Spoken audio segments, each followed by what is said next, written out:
Okay, so with reference to Newton's first law. Okay, so look up Newton's first law. What does it state about an object from A to B? That's the part where it's like sliding along the level, right? Okay, there are no, this thing is moving like this, right? Okay, and there's no friction, and so what do objects do when there's no force acting on them? What do they tend to do? All right, and then from B to C, well, B to C is this part here, right? So as it goes up that ramp, well, there is an outside. There is now a net force acting on it, right?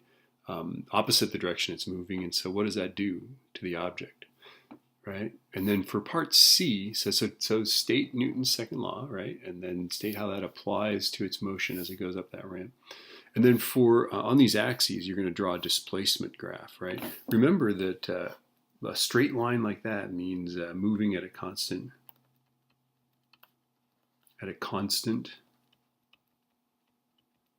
velocity, right? So a constant slope is a constant velocity on this, right? And if you have a thing that goes like this, that's slowing down. If you have something that goes like this, that's speeding up.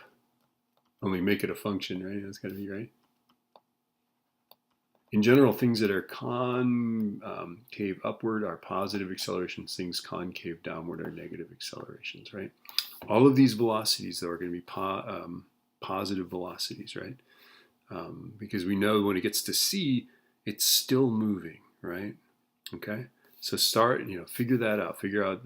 Decide your graph is going to have two regions, from A to B, where it's moving at a constant speed, and then B to C, it's going to decelerate, right? So the slope will get less and less, but it never reaches zero, okay? So think about that. Think about what the slope is going to look like.